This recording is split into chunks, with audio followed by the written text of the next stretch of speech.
Hello friends, welcome to Turn of Speed. I'm Rachna Tyagi. Today we're here in Goa to drive the stunning new Skoda Slavia, which has been built under its India 2.0 program. Not everyone out there is an SUV fanboy or fangirl. In fact, there are many who are die-hard sedan fans. It is for people like these who have a distinct preference for elegant sedans that Skoda Auto India has introduced the brand new and simply stunning Slavia. A sedan based on their MQB AOIN platform that isn't just good looking, but as Skoda claims, is also big on power and performance. We drove both the 1-litre manual transmission as well as the 1.5-litre DSG, and here's what we think. From marveling at the bonnet's lines that curve to accommodate the LED headlamps that come with beautiful DRLs, to admiring the large grille with vertical slats that gets a finely finished chrome treatment around it.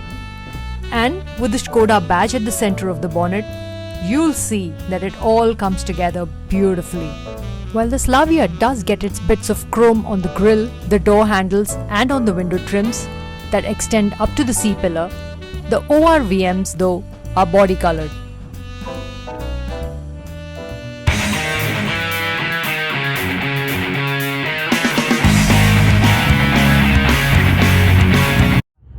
And what we have with us is the 1.5-litre DSG gearbox, which belts out 250 Nm of torque and 148 bhp.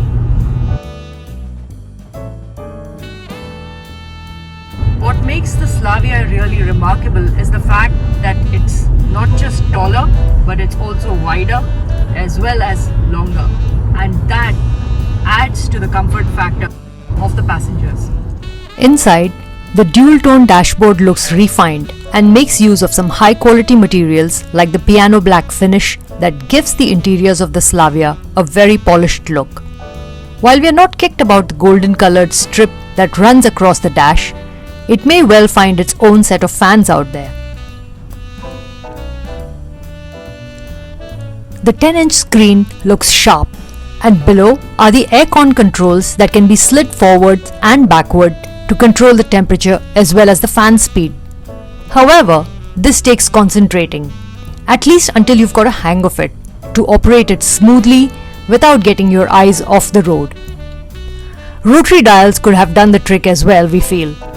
However, when you look at the bigger picture, you realize that Skoda makes use of this in order to give the cabin a clean and minimalistic appearance, and to their credit, they've succeeded in doing so. We really like the digital dials, which can be configured according to your taste, and also thought that the beige and grey colored ventilated front seats was a nice touch that gave the Slavia's cabin a premium feel. Besides, other creature comforts such as tilt and telescopic steering, an 8-speaker sound system with a subwoofer, USB-C charging ports, and a cooled glove box make the occupants feel really at home.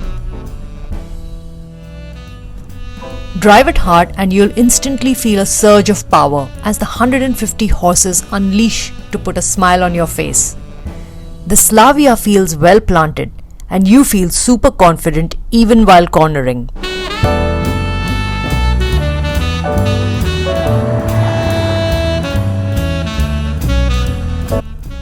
The 2-spoke steering with steering mounted controls is meaty to grip, and frankly, we had a blast twirling it during our test drive in Goa.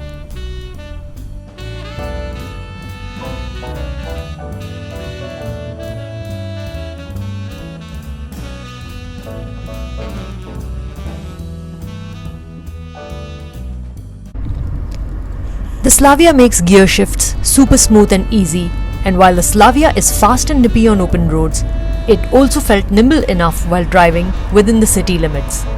However, we had the most fun racing it up and down some slopes.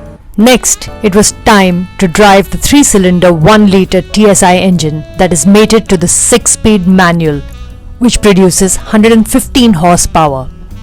And boy, were we impressed!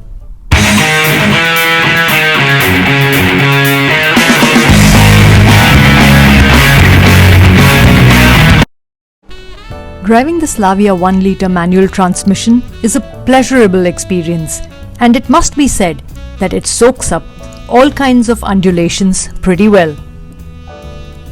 The gearbox is not a notchy one, and in fact, the gear shifts are slick and super smooth.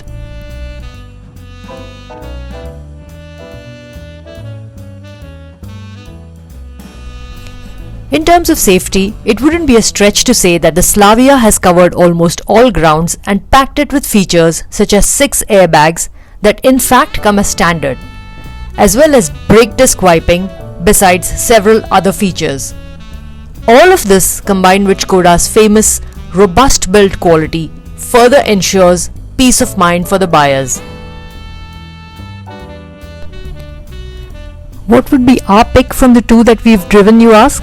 Well, as driving enthusiasts, we'll have to go with the 3-cylinder 1-litre manual transmission because of its brilliant handling and sheer performance from what seems to be a feeble engine on paper, but in reality clearly is not. However, having said that, the 1.5-litre automatic DSG is definitely a more powerful car, and we have absolutely loved Skoda's DSG gearboxes ever since we drove our first one on the Octavia's sublime L&K variant all those years ago. Don't get me wrong, the DSG gearbox on the Slavia is a fabulous one as well. It's just that we'd rather opt for it when we're looking to pamper ourselves with hassle-free driving. Maybe at a time when we're not keen on plowing through the gears and want to feel the true luxury that an DSG accords. For now though, the 1-litre manual transmission is just what we are crushing over. But then, who knows how long this will last? There's still the 1.5 manual transmission to drive. Now that we've driven the 1.5 as well as the 1-litre TSI, what do we think of it? Log into www.turnoffspeed.in to read our full reviews.